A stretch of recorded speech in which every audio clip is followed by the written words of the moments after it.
Dear student, Assalamu alaikum. Today we are going to discuss about our new topic, microbial biofilms.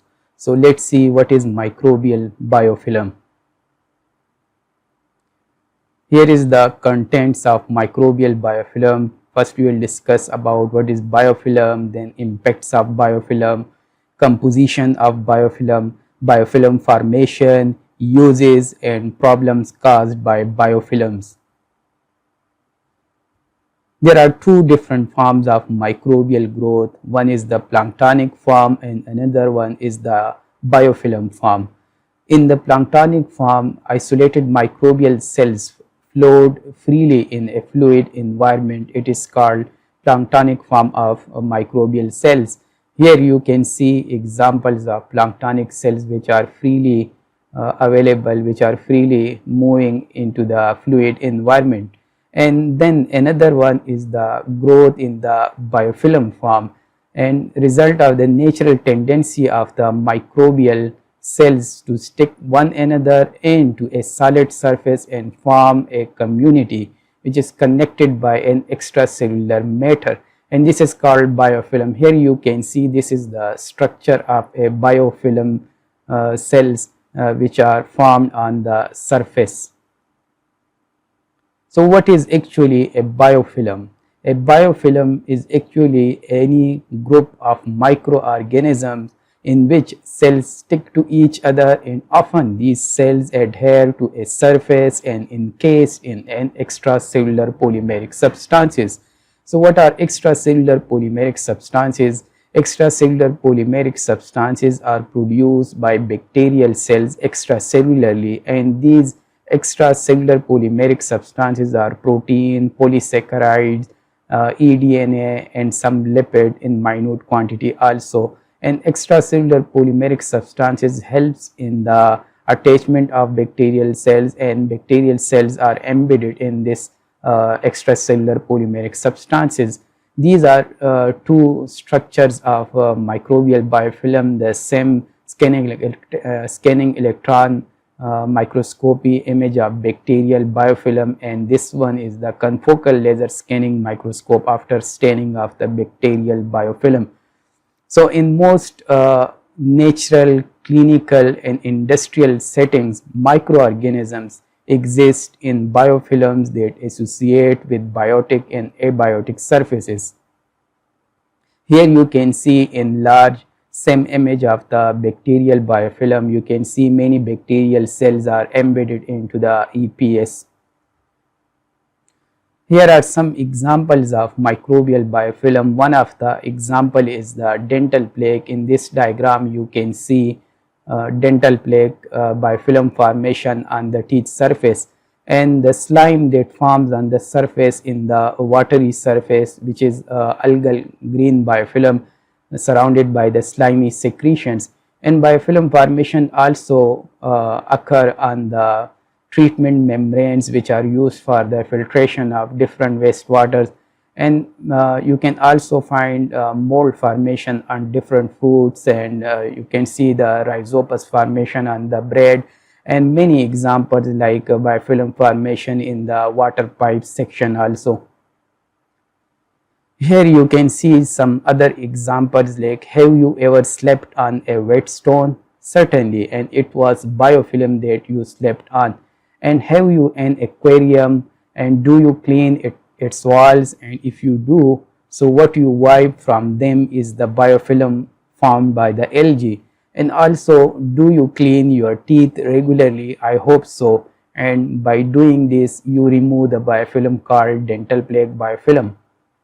Here are some impacts of biofilm are a natural and important part of our society, and it is found virtually everywhere on the earth, including extreme environments also, and they are integral part of the human body. It can be quite harmful to human health, and it can cause industry all sorts of problems and expenses like food spoilage, contamination of equipments, contamination of food materials, and it have beneficial uses as well as harmful impacts like it can be used for bioremediation purposes.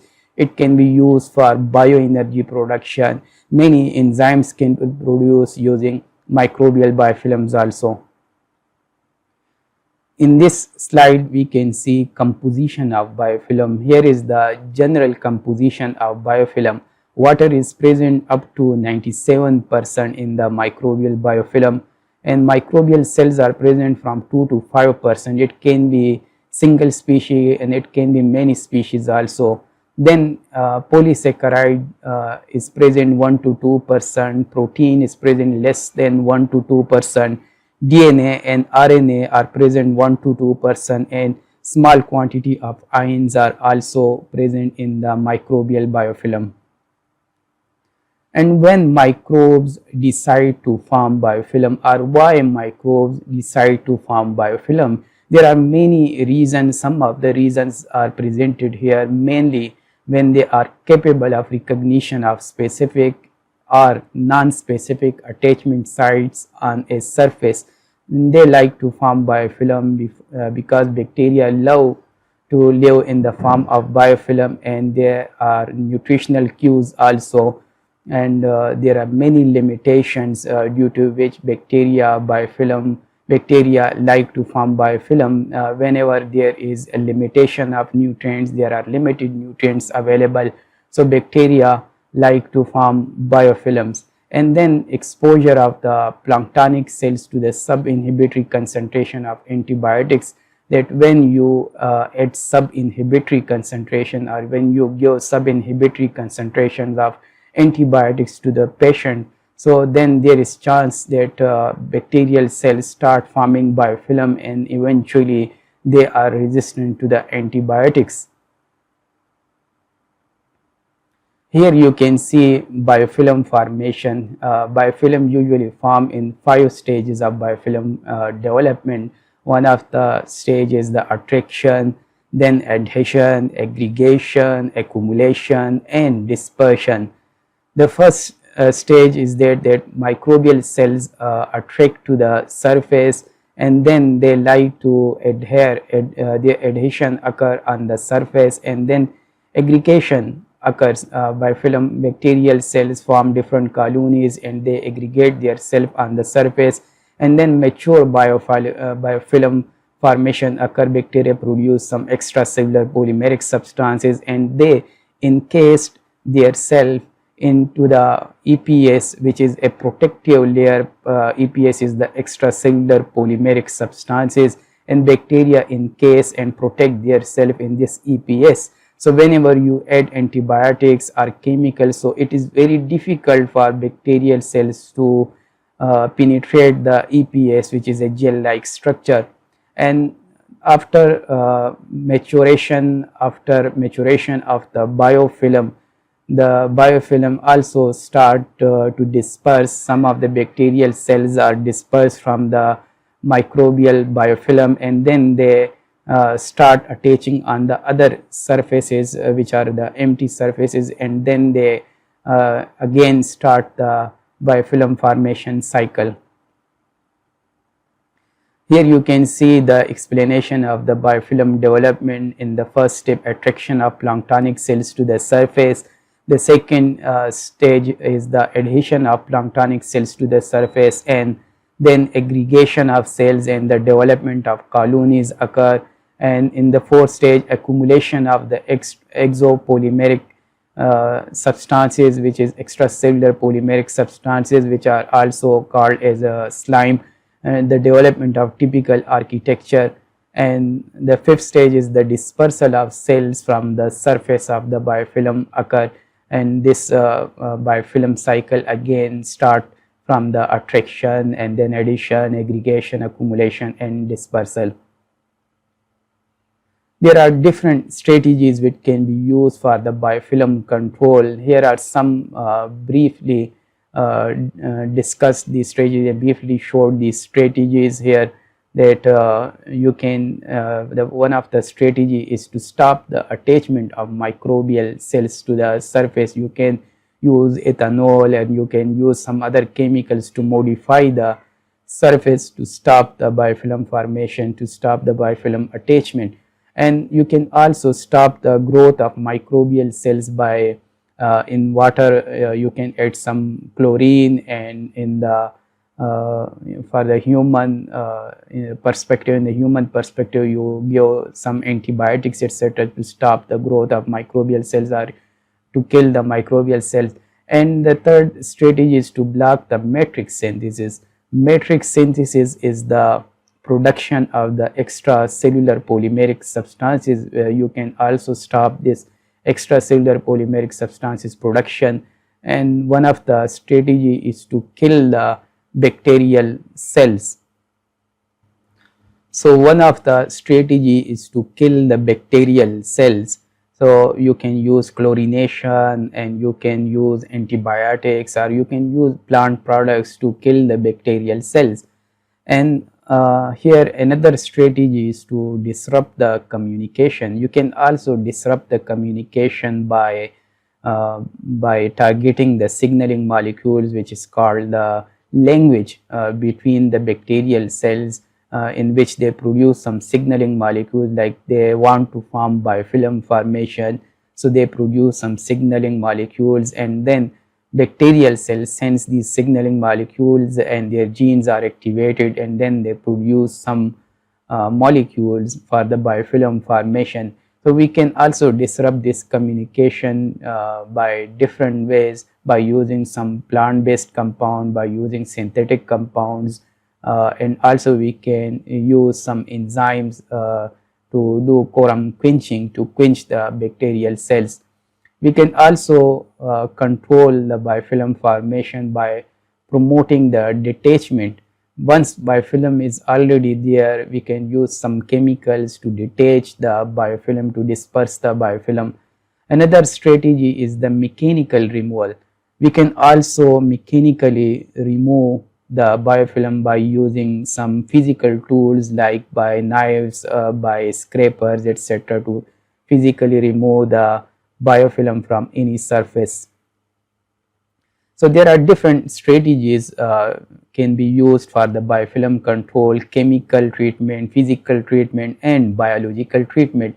In chemical, in water treatment, we can use chlorination, and for the human, we can use antibiotics, synthetic antibiotics, and we can use some for the physical treatment, we can do some shaking to disperse the attached bacterial biofilm, and we can use the scrapers to physically remove the biofilm formation. And we can also do by biological mean. By biological mean, we can use some plant-based products, we can use biological based products like from microbes, we can use biodetergents, we can use enzymes etc., to biologically remove or to biologically control the formation of biofilms. There are financial impacts of biofilm, and biofilm cost the US literally billions of dollars every year in energy losses, in equipment damage, product contamination, and medical infections. But biofilm also offer huge potential for bioremediating hazardous waste sites, and we can use it for the municipal wastewater treatment, and we can even use it for the biocomposting, for bioenergy production also, and it can be used forming bio barriers to protect the soil and groundwater from the contamination also. So there is good side also and bad side also. And the complexity of biofilm activity and behavior requires research contributions from many disciplines such as biochemistry, engineering, mathematics, and microbiology, and new insights into the mysteries of biofilm are being published regularly in a wide variety of science and engineering journals. So till now we see that there are two sides of biofilm. One is the good side and another side is the bad biofilm. Good biofilms are also called productive biofilms, which can be used for energy production, which can be used for enzymes production, which can be used for bioremediation etc. And bad biofilm causing different problems and they pose different challenges also, and they cause $1 billion to the different countries in equipment damage, product contamination, medical infections, etc. Here are some uses of biofilm. Biofilm often used to purify water in the water treatment plants, and it can be used to break down different toxic material by bioremediation and biodegradation, and it can be used to produce useful biological compounds including medicines, etc. And there are many problems which can be caused by the biofilm.